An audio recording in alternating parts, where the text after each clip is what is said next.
The referee's a podcast with Jack and Kelly Toe. Scottish Championship class, they give us a show. Footy tales from the pitch, controversies they scratch. Every moment they'll itch, no call left to bash.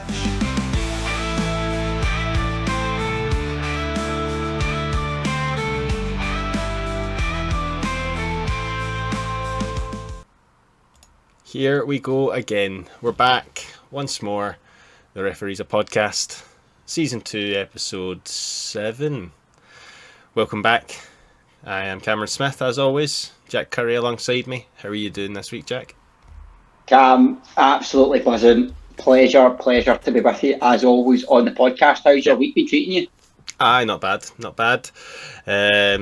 As you know, but the people at home may not, I'm away on holiday as of Sunday, so the weeks, that way where you're approaching holiday and time starts to slow down that little bit, and I've started to hit that, but I'm hoping that, it's Wednesday now, it's over halfway, Thursday and Friday left to go. I just need to get myself in the mindset that it's just, get through the end of today, and then it's just to get through the end of tomorrow. So yeah, we'll get there. Not too bad so far though. No, I mean, that's the thing, Cam. I think you've actually picked the perfect time to go away on your holiday. The weather's just turning here. It's raining, it's getting colder, and you're getting off to the sun for a week. Too right. Can't wait. So, yeah, just need to, like I say, bide my time, get through the last couple of days of work. Then it's holiday mode engaged. So, yeah, as that, we're on that point, everyone. There will not be a podcast next week. We may do the same thing again that we did when you were away, Jack, and we'll just maybe do like a short or something for our predictions. But yeah, we'll cross that bridge as of next week. So guys, keep an eye out on the YouTube for the short for the predictions if you're bothered. Jack, what about you? Tell me about your week. Cam, all good. Mine just working away. It's like back on the grind. But no, it's all good. So it is, I'm getting through it. Not got a holiday quite to look forward to like yourself, but another official win at the weekend. An important one which we'll go on to later on. But Cam, I'm going to start the podcast with something a wee bit different this week. Yeah. Right? Biscuits. Right. Right. Okay. I'm going to talk about specifically Tunnocks tea cakes. Right. Okay. Yeah. Because I'm in a Tunnocks tea cake phase. Just now, listeners, when you're finished, do you roll it up into a ball or do you put it out flat? I roll it up into a ball. He rolls it up into a ball. Of said previous finished tea cake, I roll it up into a wee. Just like Jack. Exactly, I've always done it. It's obsessive behaviour. But no, Cam, my question to you, right, and the listeners: Tunnocks tea cakes. They store them in the fridge, don't you? They're a fridge biscuit rather than a cupboard biscuit, and I just had that in my mind. You pick them up in the shop, off the shelf, but I put them in the fridge all the time. I couldn't imagine not putting them in the fridge. I don't put them in the fridge. I don't get them that often. I will say, but I, as a general rule, store things in the same location as I pick them up in the shop. That's my general rule. Because I'm a chocolate in the fridge man in general. I'm not a chocolate in the fridge man. No. Oh, listeners, we have not planned this. I just said to Cam, I'm going to mention something in the podcast and we might go for it. So, listeners, are you a chocolate in the fridge person? But more specifically, tea cakes. Scotland's very own. I'm surprised you can even get them down in your new homeland down there. Well, I actually got very excited when I seen them at first. I was like, tea cakes! Yeah. Thinking, And now you destroyed that shop's entire stock of tea cakes. They're all gone now. Anyone else is anywhere in the Borders region, you can't get any tea cakes. Jack Curry's got them all. Scoffed them all up like a tea cake devil. But anyway, so listeners, we'll leave that with you right at the start of the podcast to settle and simmer on. And I'm sorry now if you're absolutely craving a tea cake. But anyway, onwards and upwards. That's okay. Cam, They might be out and about listening to this podcast on their phone, and they can just pop into the shop and buy themselves some. If anything, maybe you've given them a great idea. They're walking past a shop. Look on your right hand side there, everyone. That shop, they probably have tea cakes, unless you live in England, probably do have tea like Jack cakes. Curry. Well, yeah, but you still can't get tea cakes. So, chance your arm, listeners. But, Yeah, they're probably fairly all over, right? I would have to have thought. I would say so. Tunnock's are quite a big company, aren't they? Yeah, I did. Yeah. Tunnock's, if you would like to sponsor the Referees a Podcast, then we are more than welcome in Oh, we would discussions. take that. Yeah, that'd be good. Yeah, the Tunnock's Referees a I Podcast. I've got caramel logs over here. So Oh, you're ready as I like a well, log. Cam? Not in the fridge, I will say. Not in the... Nah. I'm So not you really a wouldn't caramel log fan. Ah, you're wrong. You probably don't want the coconut, right? I don't like that. Oh well. No one's perfect. No, exactly. You're not. But Nobody's but anyway, that we need to remember this is a football podcast, not a basket podcast. But we Well, mainly we visit could basket. segue the podcast. You know, I mean, I'd say there's a lot more people in the world who like biscuits than like the Scottish Championship. Oh, controversial. That's the controversial point. Aye, that is the controversial. You're right. You're correct. Yeah, fuck. I mean, oh god, we're gonna get so much hate for that. We're cancelled, Curry. We are. We're cancelled. We are. Cancel culture taken too far. That's it. It's outrageous.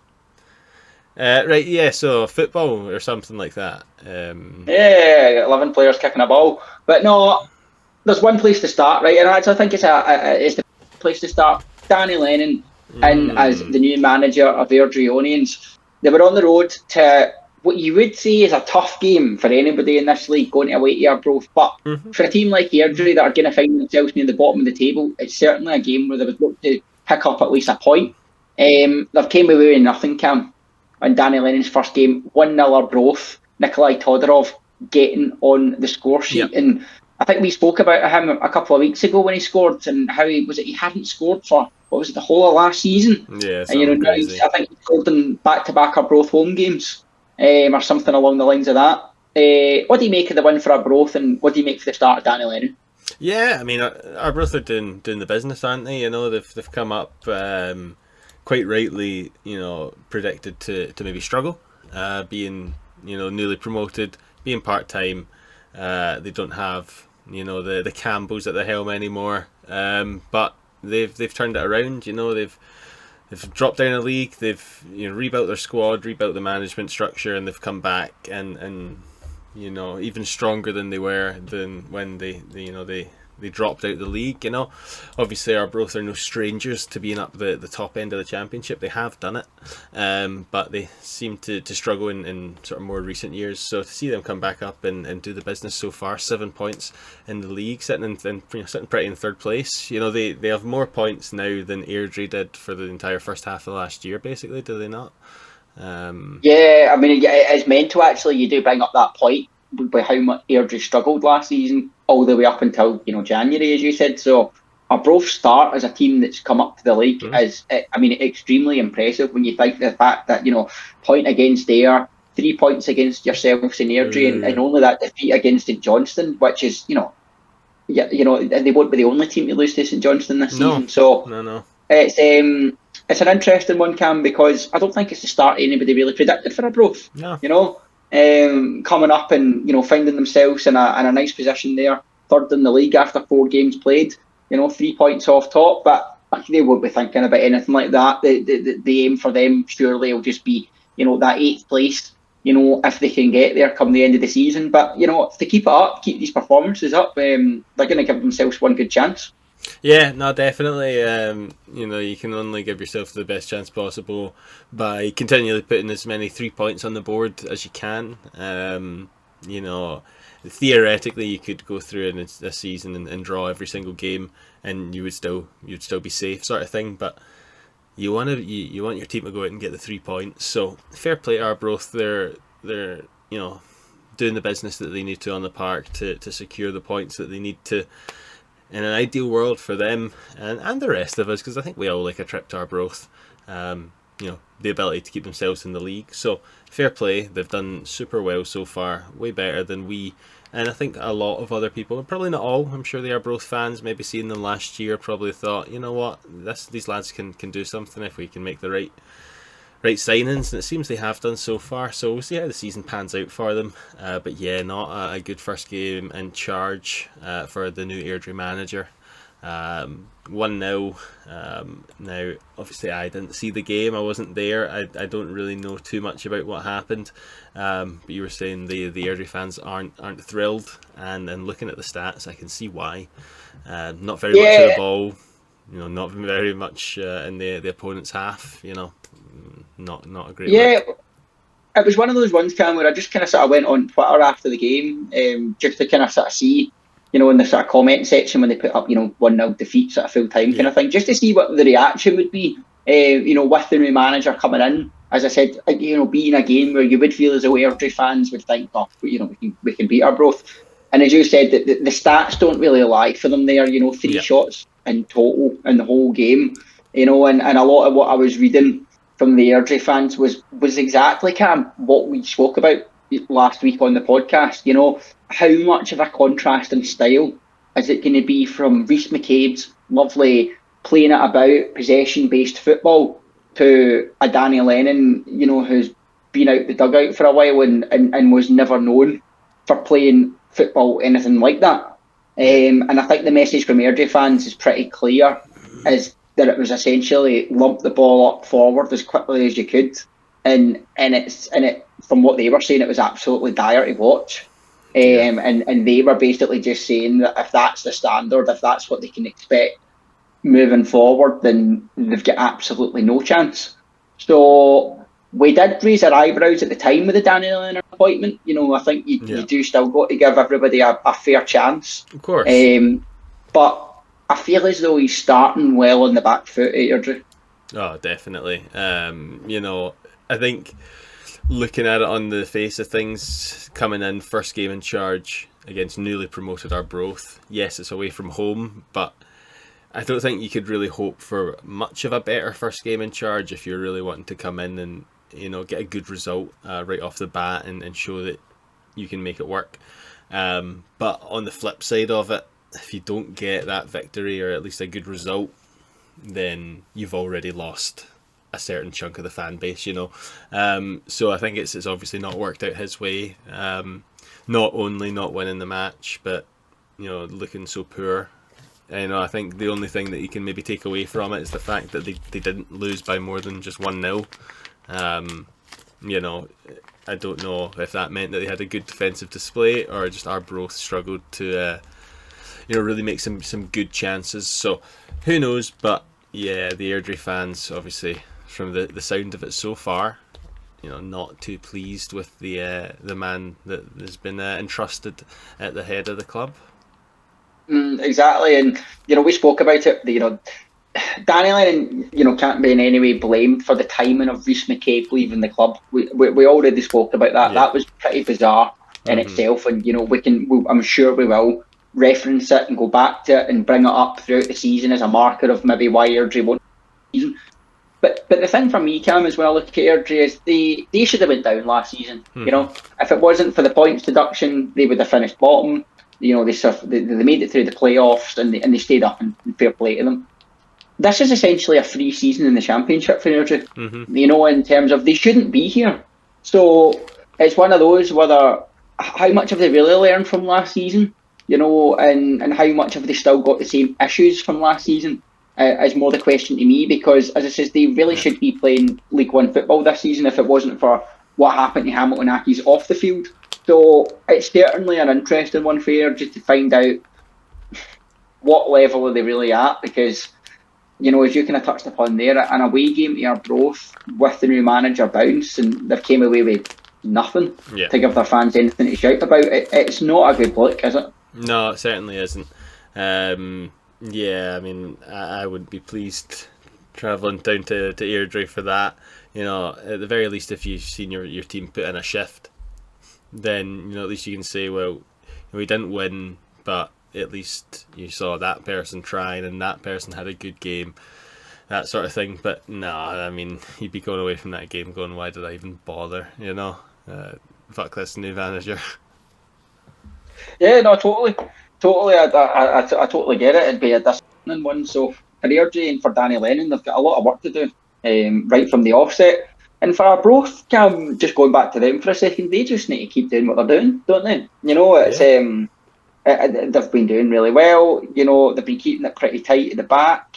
You know, so they're in a decent place just now, and for them, it'll all just about being, you know, how long they can keep that going, and for them, you know, the longer the better. Yeah, definitely. Yeah, no, I will definitely keep up with that as the season goes on. I'm sure everyone at home will be, you know, it's not like there's too much to keep up with in the championship. You know, 5 games a week maximum. So, yeah, we'll certainly be interested to see how they continue. Next up was Malot, and a Good bit of draw. a bit of a frustrating one. Although I will say I've just opened up like the match stats to have a look, and it's certainly not the way the game felt. Looking at those match Mm, stats, it felt like Ayr United were nowhere in that game. To see 8 goalkeeper saves for Callum Ferry, I honestly can't really think of too many. You know, there was a few, but I suppose the quality of them was just so lacking. It wasn't None of them were like a Callum Ferry save that we've sort of been accustomed to seeing over the last few years. You know, there mm, wasn't anything like that I can recall. You know, Callum Ferry wasn't forced to make a crazy save right across the other side of the goal. You know, it just didn't happen. Obviously, we've managed to go up early on, or reasonably early on, 33 minutes in from a penalty, which was a penalty. It's one of those ones manufactured by the striker. You know, he gets the ball and gets him body into a good position, and gets the contact and goes down. You know, it's a penalty. It's just the way the game is now. Which was, you know, dispatched, and thankfully it was dispatched because the referee was a little bit whistle happy, because once the ball dropped out, after the foul was committed, it fell directly to a Queen's Park player who put the ball in the back of the net as the whistle was going. So the referee spared some blushes by the Josh Fowler scoring the penalty that he did win. But I think the thing that was good to see from a Queen's Park perspective was the defensive side of things. Now this is up until the slightly before the 80 odd minute. We were playing well, you know.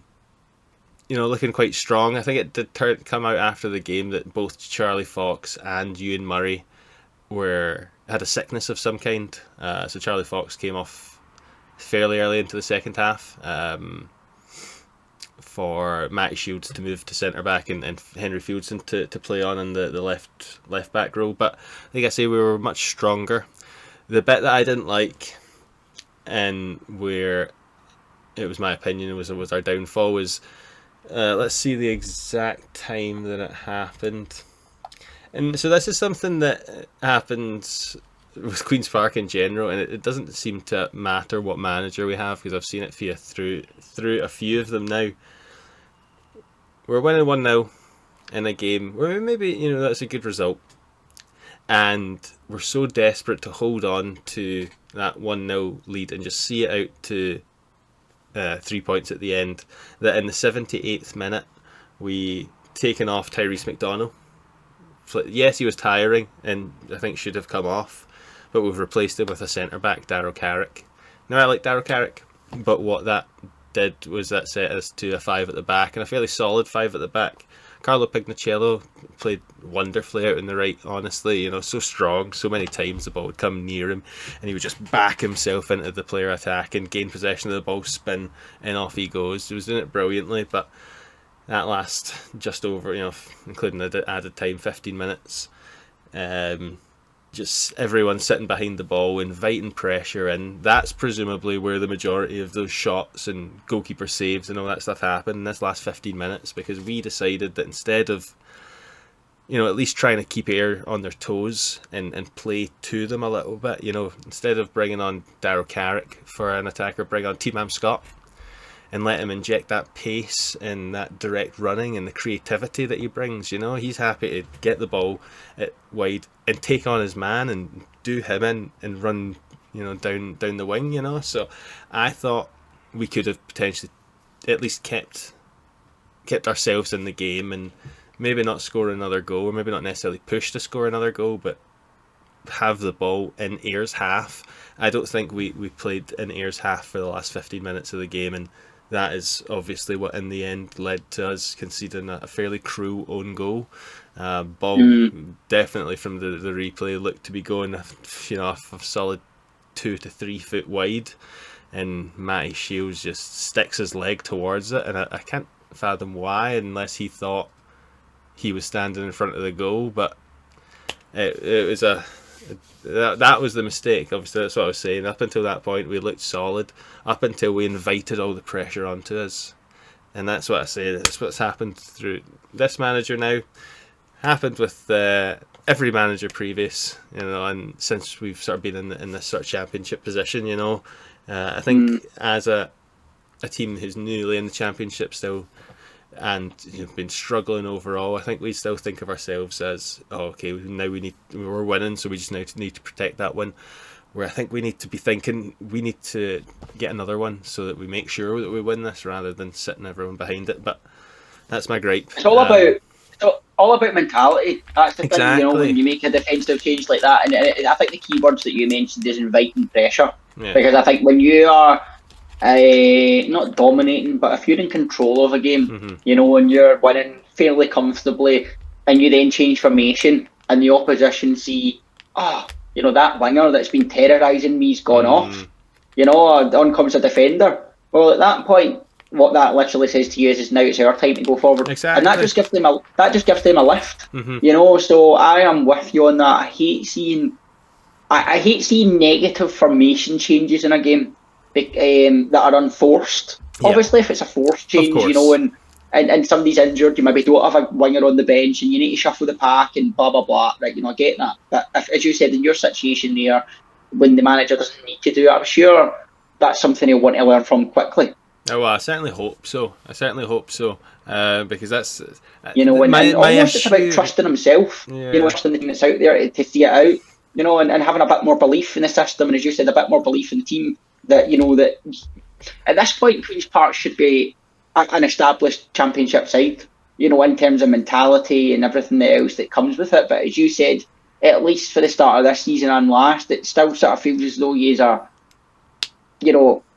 happy to be here type of thing at times. Well, we've not had a manager last more than a season and a half since we've went professional. I think in order to sow an air of confidence around the club, or a sense of right to being and stuff like that, you need to have a club culture or whatever. But we're getting a new manager in every year and a half, and you can't.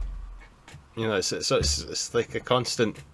We're just trying to work out the best team, and I like these players, but he liked those players, and I want him to play like this, and it's a struggle to keep anything going when you're just changing it so often. So I don't know. I think my fear that with the Ayr game is I'm one of the most negative people about it, and I think a lot of people look at that and go, that was a good point. We didn't deserve a point, and we got a point, and that's great.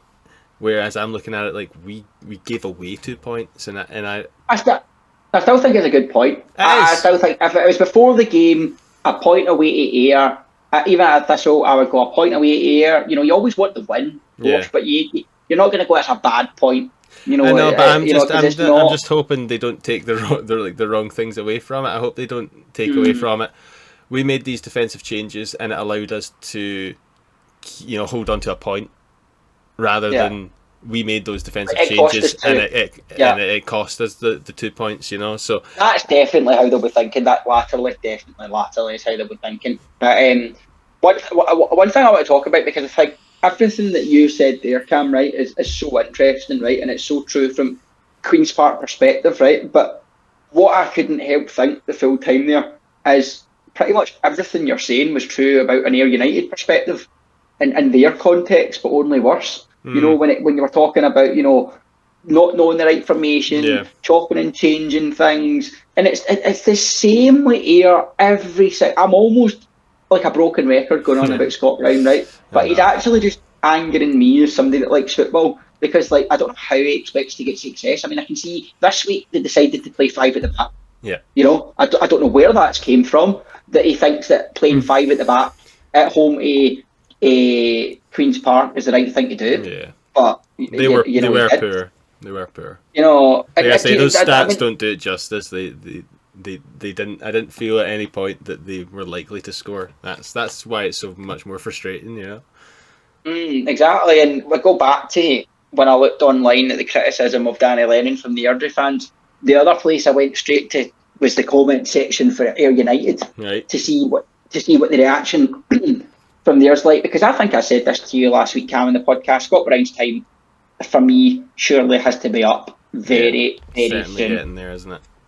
And this result at home against Queen's Park is going to do him absolutely no favours at all. The fans were fuming. You know, it was Brown out. And the Ayr fans are echoing what we say, Cam, every week on the podcast. He doesn't know his right team. He doesn't know this. He chops and changes. He doesn't make good subs.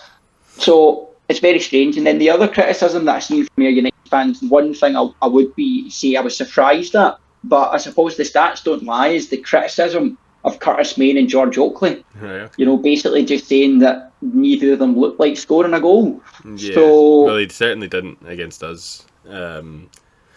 Oakley, it was awfully pleasing though, you know, just seeing him struggle and, you know, not very be influential in the game or score any goals, or you get to celebrate in your face and stuff. That was sweet. That was very sweet. And Dom Thomas. What was it, Dom? I was going to say, so that was going to make. He came on at half time. Came on at half time. Reception like? Nothing really. No one really seemed to care one way or the other. You know, there's. There wasn't any boos or nothing like that. Anything, when he got and then he got in the ball, there wasn't any jibes or anything. He wasn't on the ball all that much, and when he was, he didn't really do very much either. You know, a couple of corners. I mean, he put in the corner that has eventually led to being their goal, but it wasn't like it was from his corner. You know, the corner came in and it was cleared away and sort of stuff like that. You know, it was he didn't do very much, and he wasn't very good when he did do anything. So, oh well. I feel like he's had some fall from grace, Don Thomas. Yeah, well, he was the main man, and he threw it all away for a quick payday in Ireland.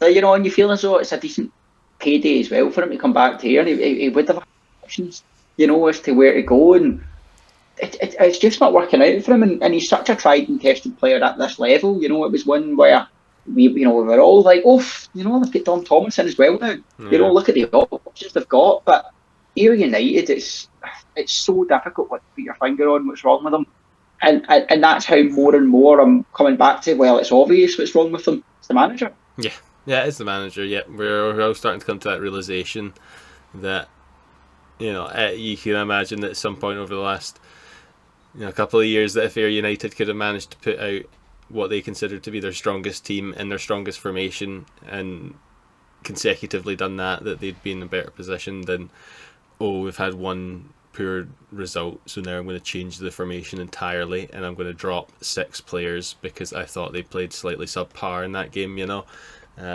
it's very Football Manager. You know, that didn't work. I'm just going to change everything. You know, it's a bit mental. It's just like, it's just strange. Really, really, really don't understand. And Ayr United fans, you certainly must be feeling the pain just now, because you would have been excited, I'd imagine, to say the least, for this season coming up, you know, and looking at County coming down, you know, and obviously they were fancied, but I'm sure United fans were really feeling themselves to be up there challenging, and alongside St Johnstone as well. So not started the way they have, but you know, there's still a long way to go. But you do feel as though the longer it goes without Ayr getting this first win, you know, it's just going to create more negativity around the club. Listeners, we don't do this, but if you're enjoying it, give us a like, give us a subscribe. If you're not subscribed, share the podcast, Cam. Isn't that right? Help us grow. That's help it. us reach new audiences. And in that topic, just as we're going on to the Dunfermline against Ross County game, we did have a commenter fill in a bit We of did. our knowledge gap previously. Let's just get it up here. Ryan Middleton let us know, thank you very much, Ryan, that the Todds are brothers and their dad's a Dunfermline legend, Andy Todd. So that was not part of our knowledge banks, so we've got that now. Thank you very much for letting us know about that. I'm not sure that they were both involved in this 2-2 draw against Ross County. I think one of them had a concussion at some point recently, didn't he? So, Right, is one of them out. See, your knowledge is Dunfermline's a lot better than mine's there, so yeah, one of them missing. yeah, But one missing. I think he had a concussion or something like that. Was it not? Maybe. Yeah. Or I don't know. But he wasn't involved in this. What you've got to say is it's a pretty good result for them. 2-2 against Ross County, although Ross County obviously fairly dire at the moment. yeah, and Dunfermline will be disappointed with how late Ronan Hale's second goal came. Yeah. You know, just a minute from time in the 89th minute. But I really feel as though Dunfermline are the club that are just going to give this season. I feel as though Dunfermline are the club, for good and for bad, that we're going to have some really, really interesting talking points. Well, you know, the first one is now Zach Rudden. Yeah. What's that all about? We let Zach Rudden go in the summer for nothing, even though he was under contract, so he could go play for Livingston in the Premier League. So we give him to Livingston for free. Then 2 months later, they sell him to Dunfermline for money. We've just given Livingston, let's say, 100 grand. That's madness. I don't know how that can be allowed. I think there's something sketchy going on there, and I think there should be lawyers involved.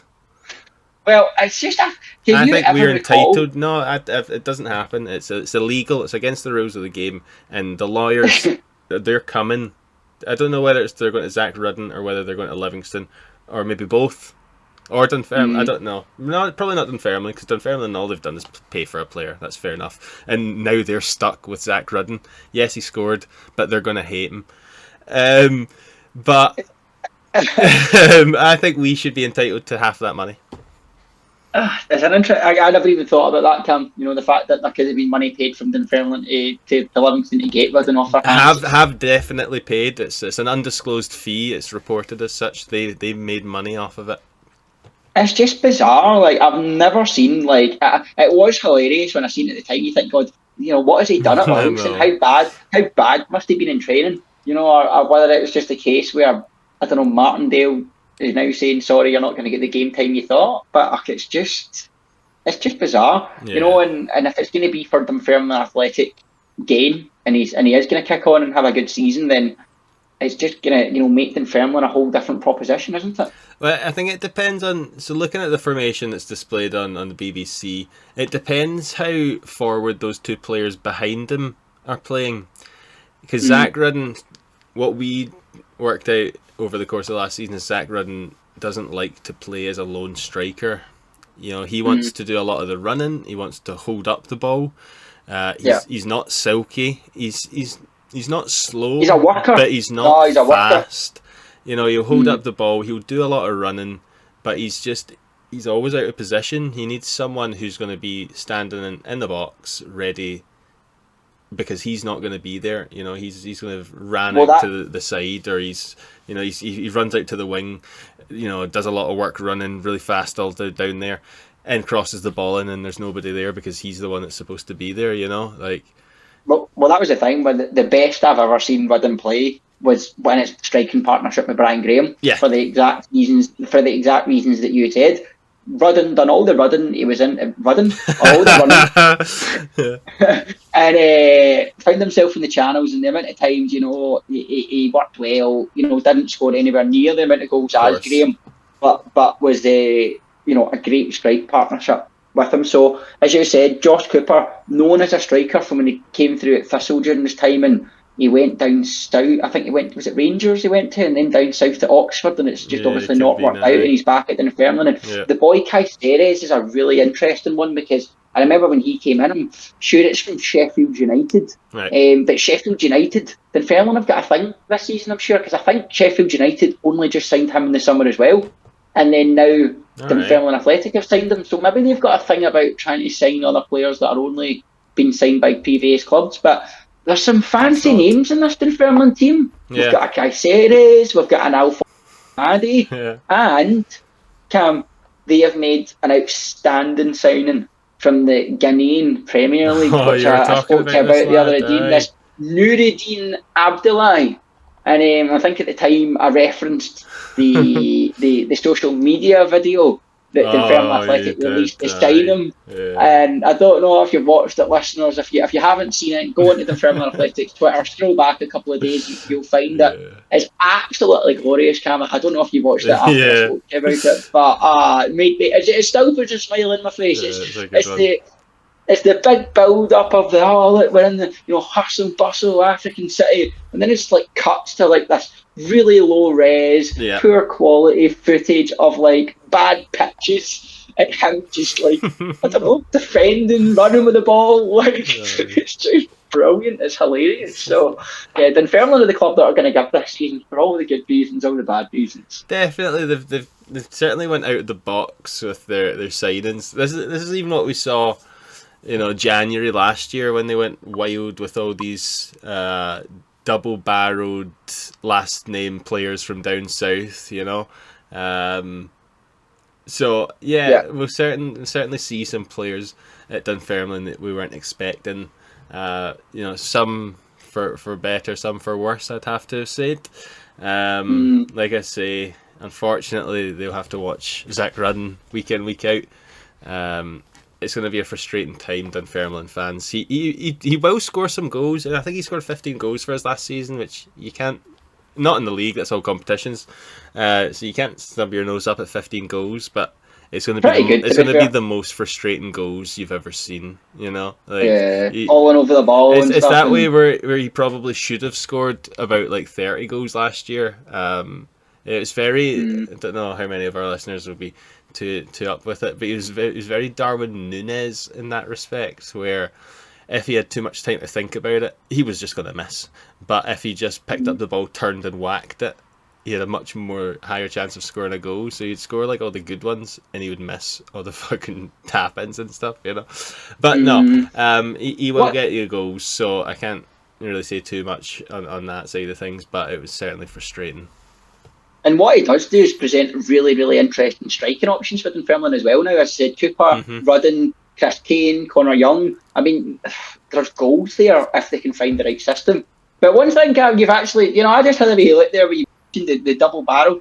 Is there a team that has more double barrel players in their 18 than Dunfermline?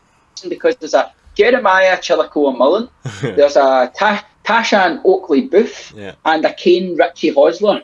We're going to need to find a team that's got 4 or more double barrel surnames. I'm sure they had more subs. other ones last year as well. I'm not going to bother going back, but I'm sure they had a couple of other ones as well.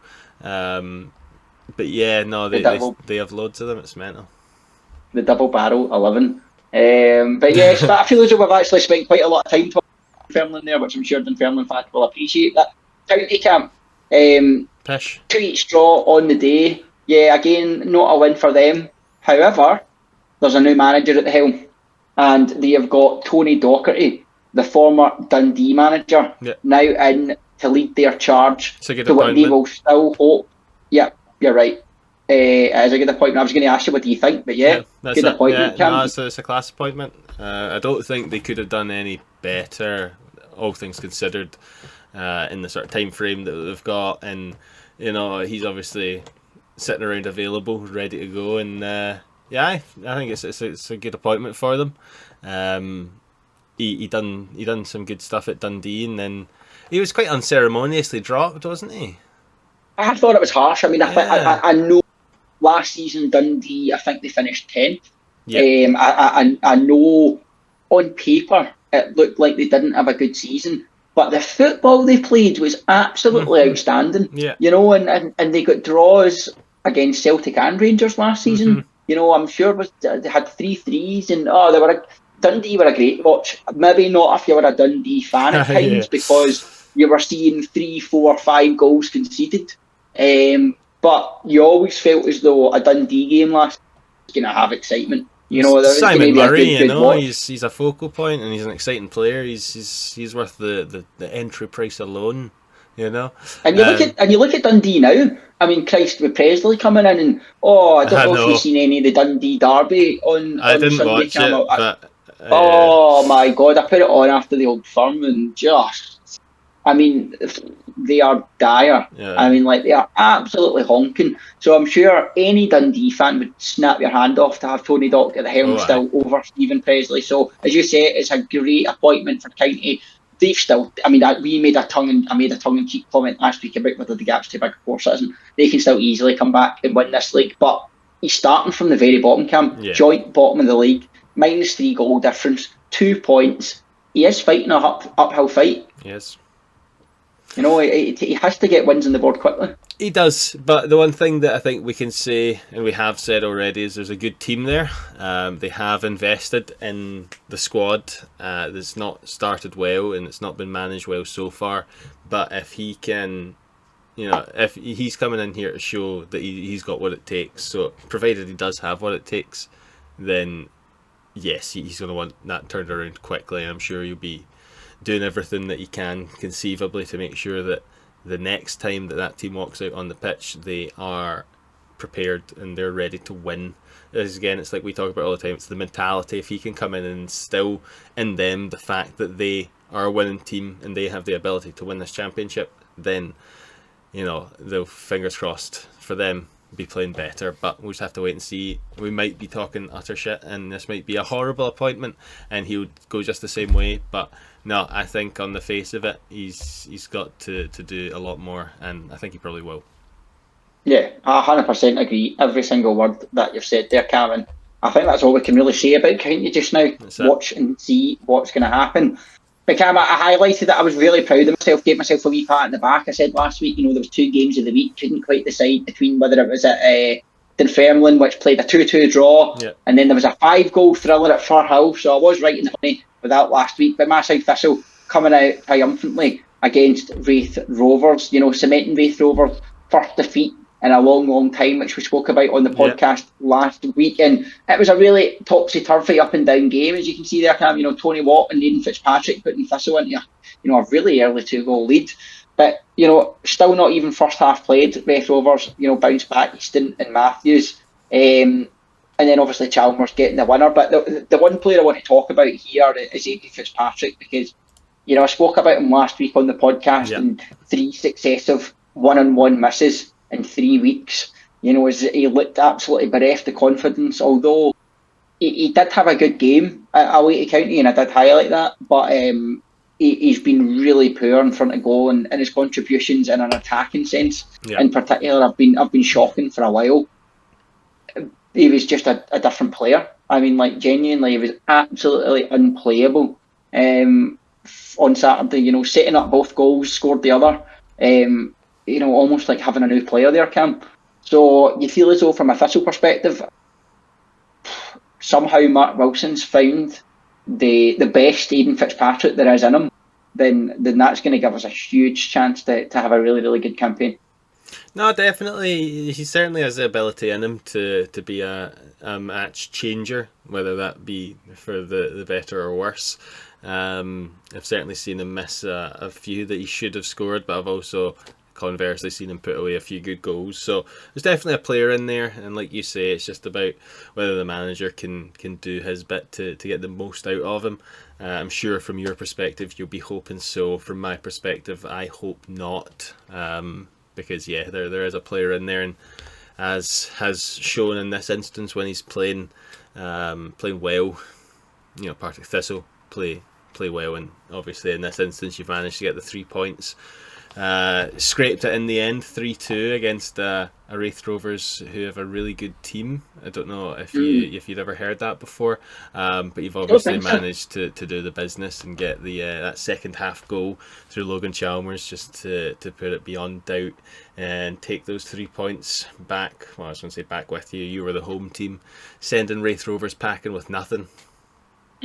Absolutely, and it was a hard fought win from everything that I've seen and heard from that as well, because Wraith hitting the bar, seeing that there was penalty shouts, Wraith players booked for diving, Cam, in the box, which I heard at the time Thistle fans saying, felt as though getting away with one, and then you see the replay, and it was a stupendous decision by the referee because Aye. it was just a dive. You can't say it any other Fair way. play. So it was one of those ones where it's an important win for Thistle. We had such a good start in the League Cup. Then there was that split against St Johnstone and the draw against Morton. But bouncing back with back-to-back wins, I think makes it something. Was it 6 out of 8 wins for Mark Wilson? This season it's absolutely fantastic when you see that, and we're building up to this League Cup game against Celtic at Firhill in a few weeks, and I'm never going to sit here, Cam, and say that I would ever go into a game like that, but with any kind of a confidence. But you got to just think it's such a good place for the players to be just now, and it's a good time for Thistle fans to get excited and look forward to a game like that when you are playing well, rather than coming into a game like that in poor form. But just going back to Saturday, obviously, Wraith still sit as above us in the league on goal difference, but 7 points from 4 games, three off the top. It's not a bad place for both sides, and I do feel as though both Thistle and Wraith will probably end up fighting off in the playoffs come the end of the season. Yeah, I mean, it's certainly looking like it. That's fairly perpetual for you, and seeing Wraith live up a bit more to their standards early on in this season. I think you're probably spot on there. The two you could be in and about these playoff places as the season goes on, but let's not get too far ahead of ourselves. 4 games into this season, a lot of things can happen. A lot of things can change.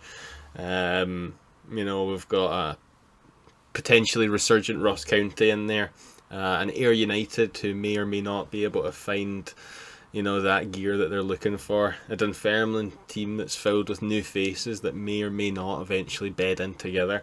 There's a lot of things that can and most likely will change as this season goes on. So everyone stay tuned for all of that nonsense.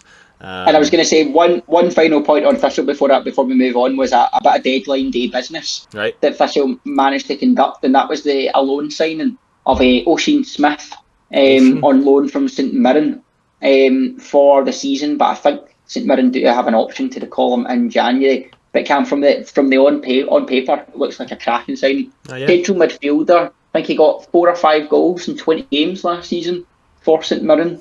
So, if we're bringing in a dynamic, perhaps box-to-box goal-scoring midfielder, then that's something that certainly is never going to be a bad thing. And when you look at Thistle's squad, it was interesting because it's certainly not a position you feel as though we need. With Sosa performing so well in there, Stanley's been a star, Crawford's an improved player, you've got Macbeth, Turner's coming back from injury, you've got Xander McKenzie. So there's options, but you feel as though the fact we've brought him in, he must almost have been too good not to. Yeah, that's the kind of impression. Just jump on it when you have the chance. Exactly. So, very, very pleased and very excited to see how he is going to perform. But Cam, on to the final game, and there's 2 things to talk about here. If we were going to be doing a goal of the week, Eamon Brophy is walking away with that every single time. I've not seen it. I'll have to go and look at that. Oh, you need to go look at it. It's an stupendous strike from outside of the box. Just absolutely fantastic. Just fantastic goal. Yeah. A good maybe 25, 30 yards out, right in the top corner. I'll have to give that a bash, aye. Brilliant Brophy. But I made the prediction, Cam. I said, this is the week Morton don't draw. My God, was I wrong? Was it a 4-1 each draws to start the season? Yeah. I mean, the fuck is it? Aye, I know they've drawn them. I see there 4 goals for 4 against. It has to be 4-1 each draws. That's mental. So when you look at that from Morton, no, sorry, they didn't. They drew against Ayr 2-2. Okay, then. So they had a 0-0 on there against Dunfermline. So yeah. Of course they did. Of course they did. 4 draws in there, Cam. Well, they're starting off as they started last year, That was exactly the case. I think it was like they had a crazy amount of draws at one point, did they not? It was. I can't remember think they're going to eclipse that even almost this season. It worked out. It was great. But yeah, no, they're the team of draws. They may be Yeah. that team that I was talking about earlier on that just draws every single game of the season. You will be safe, but your fans won't be happy. But they're still sixth. This is the other thing. They've somehow drew every game and they're still sixth. Yeah, You know, like this is where Morton belong. You know, and it's funny. I've said it before. This is just that, isn't it? I wish there was an option in the bookies, just Morton to finish sixth. You know, just bet on that. You know, because it would come in. Aye. Scottish Championship doesn't draw that kind of betting energy, though, does it? You're not going to get the fancy bets, not anything like that. But no, I think that is a fairly solid bet. You know, Morton will finish, plus or minus 2 points for every game they play. You know, like that didn't really No, literally, that's the way. work out That's the the way I way it wanted, seems. but yeah. But that's the way it seems to go with Morton. You know, it's really, really interesting. You know, as we've always said many times, it's not a knock on them at all. No. You know, and it's a great point away from St Johnstone. You know, seeing Thatchell go up there and get absolutely scudded. You know, Morton, doing really, really well. So fair play to Morton for getting that. Do you think this for St Johnstone nothing too much for them to worry about? I don't think so. Yeah, I don't think so. I mean, by the sounds of it, obviously I've not went back to see it, but it sounds like they've just been sort of done by a wonder goal. Held, fairly strongly, held by Morton for the majority of the game. Obviously, it took Josh McPake to the 83rd minute to put in a goal. So, I don't think anything to worry about from St Johnstone. I think they'd maybe be hoping that they'd have been able to break down Morton a little bit easier, but they're now understanding what it's like to play against Morton. It's just a classic Morton display there, isn't it? Get battered all game long, but hold it pretty solid and still manage to get away with the draw in the end. So, yeah, I think St Johnstone won't be worrying, to get done out of an extra 2 points by a wonder goal. It happens sometimes. They're still sitting pretty at the top of the league without really anyone looking to be sort of on or around their level. So, yeah, just a blip for them, and I'm sure Morton, like you say, will be happy with a point away to the strongest team in the league at the moment. The only time they've dropped points so far. So, yeah, I think both sides will be fairly decent with the result there. Yeah, definitely. And as we sort of touched upon last week, St Johnstone are not going to win every game this season. No. That's just not going to happen. So we can't be too surprised at a draw at home against a side like Morton, because it's going to happen to teams throughout the campaign, and there will be more eye-raising results for St Johnstone fans than that this season, I'm sure. But sticking with Morton, Cam, because we spoke about this in the podcast, there's international football was hitting the Scottish Championship like it's never hit it before. We're seeing the league improve, though. This is the thing that I'm loving. We're seeing the league improve, that we've got players called up for youth teams, we've got players called up for actual national teams, so it's really, really exciting. But what that means is there's only 2 games this weekend for us to talk about. It's true. Morton are one of them. They're back at the Capello. This time taking on a Wraith Rovers team, yep, who will be licking their wounds for the first time in a long, long time, Cam. We almost don't need to say anything about Morton. We know what to expect from them. But what do you expect from Wraith this weekend? How are they going to bounce back from a defeat which they've not experienced since, well into the last season? Yeah, I don't know. It's a weird one, isn't it? It's probably not the game that they wanted to come up against. And as the game that they want to bounce back with, Morton at the Capello is always a tough game, regardless of who you are. It is tough to go there and get 3 points. I think we'll probably see a bit of a resurgence from Wraith Rovers there, but just as a general rule, it's tough to get much more than a point out of Morton down there. So I think they'll have a tough game. I think it'll be probably a fairly good game, but I think they'll, as St Johnstone saw, they'll maybe struggle to break down Morton. But we'll certainly see as of Saturday there. I think it will be...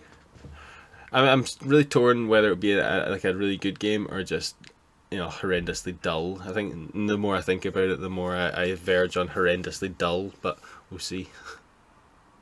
I think Wraith Rovers, though, they've got a lot of good attacking options about them, so I think Morton will try and make it difficult as they always do, and Morton will, have no secrets about how they're going to go about it. I think Wraith will try and come into it as much confidence as they had going into the game at Firhill, and they'll be looking to try and be positive. Whether they can do that, on the surface at the Capello, as we spoke about at the top of the podcast, the weather's changing, winds are going to be picking up, rain's going to be a lot more, so it makes going to places like Capello a lot more difficult, than just turning up there and you get a nice sunny afternoon and whatever happens. So well, let's be real, interesting it's to see. never sunny in Greenock. No, the amount of times I've been in that wee Dublin and I'm soaked, I mean, it just puts you off going. Yeah. It really, really does. I mean, I've it's never awful. been there. So, no. And then I Yeah, think, as I said, I spoke about last season, we moved into their covered section and that just caused drama. And anyway, that's just something not to revisit. But yeah, really interesting one down at the Capel, and I'm really excited to see how it's going to pan out. And equally as interesting, Cam, as Ross County's game goes ahead. Yeah. Despite obviously bigging them up as having the best squad in the league, they are not affected too much by international call-ups. Although I'm sure Ronan Hales, he's still getting called up from Northern Ireland. Yeah, he'll be called up, but you need to have the rule is you need to have three players in order to have your game called off. So I'm sure that Tony Dock for his first game will be gutted. He doesn't have his main man up front, but you feel as though Airdrie didn't get the new manager bounce while Ross County under Tony Dock. I mean, you spoke about not wanting to have that Morton game as their next game. Would you almost have said that if Tony Dock could have handpicked any game, it would have been a... Yeah, I think so. I think, obviously, we spoke about it for Airdrie, that, Arbroath away. Arbroath's maybe the team that you look at on paper as the team you want to play, but, away from home being a bit tougher. Ross County have got Arbroath to travel all the way up to Dingwall to play them up there. And, yeah, I think if we're expecting Docherty to be as good as we're expecting them to be for Ross County, then yes, I think this is a very good first game for him. If he is coming in and he's going to manage to give a wee bit of a mentality boost to those players and convince them that they can win, then yes, playing against Arbroath may be the best team for them. And I think Ross County will probably do well in this game. I think we may just see them gain 3 points here. Yeah, I completely agree with you, Cam. I do. We will see a bit of a manager bounce. I think Tony Dock's going to want to come in and see positivity straight away, and I think the players are, to be honest, going to be relieved that they're not going Don Cowie at the helm anymore, and it'll be a breath of fresh air for everybody at the club. So I fully expect, I think we've had our fun. I think we've seen Ross County really struggle. As I said last week, I'm glad we've played them, but I don't expect them to be even in the bottom half for much longer. Yeah. So I think there'll be a watch this space kind of team, Cam. For sure. And yeah, as I said, fully agree with everything you said there. But listeners, we've got something to notify you about this year. There's a slight change, Cam, to the predictions moving forward as to how we done them from last season. Very slight. I'm going to try and explain this, but basically for a game week we predicted all the fixtures for that game week in the one go previously, even if they weren't for a couple of weeks time. This week we are scrapping that and just predicting the fixtures as they lie. So we're just going to be covering 2 games this season. The thing that is more of the change, really, because that's not too dissimilar to what we've done, is we won't be reviewing the scores until all the games have taken place. Because that covers us off for this instance where games are moved because of international obligations, but it also covers us for when a game is, say, snowed off or something like that. If there's a postponed game and for whatever reason there's a result that will not take place, we won't review all the scores until the end, just so we don't have messy banked points sitting around and, I've got 35, but actually once I add on my extra 4, it just gets messy. So we'll do the predictions just for this weekend coming up: Morton against Wraith, Ross County against Arbroath, and then we'll review all 5 of them after the Queen's Park against Thistle game, which has been rearranged to the 30th of September. So we'll get it that week for the review. But before that, we've got to review last week's. We do indeed, Cam. And you had another good week, actually. We both did, actually. I was going to say, you did slightly better. I don't know how I've got on this week. You know, I think I said to you last week when there was the video, I went back and watched and referenced, and I kind of knew. I've got no clue. So I only know that I predicted 4-0 Ayr, and it wasn't 4-0 Ayr. So I'm gonna go through them now, and I'll give out a point when we get to it that I think it'll make you even more pleased again. So Arbroath against Airdrie, we both went for 2-1 Arbroath. It was an Arbroath victory, but only 1-0, so 2 points in the bag for each of us there. Yes, you said 4-0 Ayr, you fool, and it was 2. I've put 2-1 Queen's Park, also fool, but closer. You were 1-0. I went. Sorry, I'll go the other way.